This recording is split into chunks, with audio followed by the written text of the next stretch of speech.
Many people like to claim that the United States was once a Christian nation, or even that Western values align with Christianity. These claims paint the United States and the West as if they are a beacon of morality in the world. But it doesn't take much looking to find that this nation, its actions both in the past and the present, are anything but in alignment with Christ. So let's walk through the historical and even conspiratorial to prove that associating the United States with God is actually a blasphemous thing to do, because the Christian nation narrative, it's a manufactured lie. If America was ever truly a Christian nation, you would expect to see that in its founding documents, right? But as I'm sure we are all aware of, the original Constitution never mentioned God, never mentioned Jesus, and it never mentioned Christianity. It was only 4 years after the original Constitution that the Establishment Clause and the Free Exercise Clause were added to the Constitution, and they weren't there to protect or defend Christianity. And then there's the Treaty of Tripoli.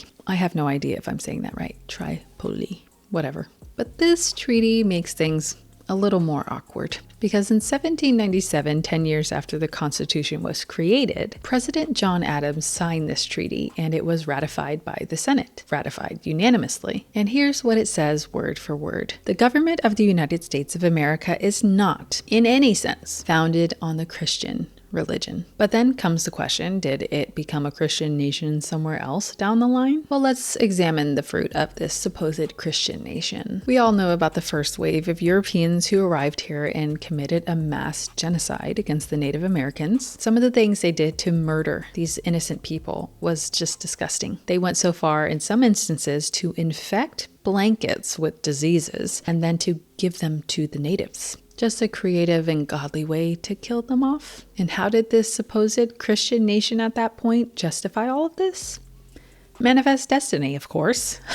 Duh. They claimed that God gave them a right to this land. Doesn't that sound familiar, or am I just mistaking it with something else? Then for nearly 250 years, Americans treated African slaves as property, tortured and murdered hundreds of thousands, if not millions, of African people. And who, might I ask, were the main defenders of slavery? People who claimed to be Christian. They claimed that chattel slavery was God ordained. And then the Jim Crow era happened, where churches were segregated and lynchings happened practically everywhere. A Christian nation? Okay. But many people hate talking about the past, and they want us to focus on the present. Because hey, things can change, right? But post Jim Crow to today, it doesn't really get any better. For instance, there's the MK Ultra program. You hear that and it's like, ew, conspiracy. But it's actually confirmed. It's a fact. This was a real thing. For 20 years, they conducted illegal mind control experiments using drugs, psychological torture, and they did this to US citizens and Canadian citizens. And by no surprise, multiple of these participants ended up becoming mass murderers, serial killers, and the like. And then there were dozens of radiation experiments that were conducted on non-consenting US citizens, some of whom were cancer patients. They exposed them to heavy doses of radiation, and it was all to just observe the outcomes. And it was all funded by the Pentagon.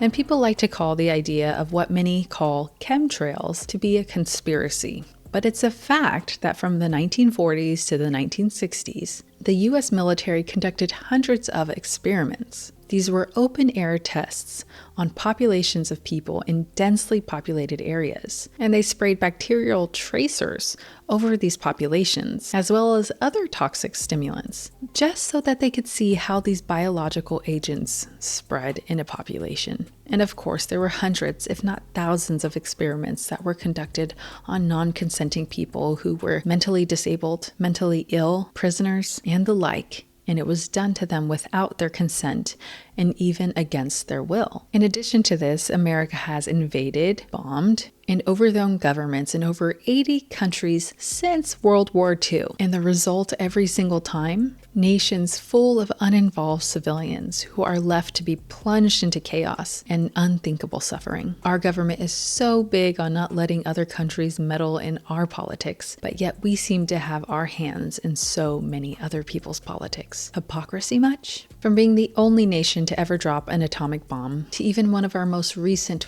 wars, which was based on lies of weapons of mass destruction that resulted in 500,000 to 1 million civilian Iraqis being murdered by our troops. And how did Christian America respond to this? Well, by wrapping their crosses at their churches with American flags and embracing all the more the conflation of patriotism with Christianity. So here's the ultimate point. This Christian nation myth was a lie that was manufactured in the 1950s, once again, during the Cold War, similar to Judeo-Christian values. For instance, in 1954, "Under God" was added to the Pledge of Allegiance. President Eisenhower signed it into law because he went to church and sat in a sermon, and he was convinced from the pastor that adding these words into our Pledge of Allegiance would put us at opposition to communism. So it wasn't added because it was historically accurate, nor was it biblically accurate, but because it was good propaganda. And then 2 years later, in 1956, "In God We Trust" became the official national motto for the very same reason. So it's very clear that America was not built on Christian principles, and even if it was, it really hasn't been behaving like it much in the world. Sure, we do some good things here and there. I won't pretend that it's 100% negative. But if you knew someone who was, say, a serial killer, you found out later on they're a serial killer, but you knew them and you saw that they would feed the poor and do things for people in need in your neighborhood, but then it came out that they had been killing people every week as long as you had known them, would you look back on them and say, wow, they were a pretty good guy though? He really still embodied Christ-likeness. He really still embodied Christian principles. You know, he might have taken multiple lives every week for as long as I knew him, but man, did that guy feed the poor. Yeah.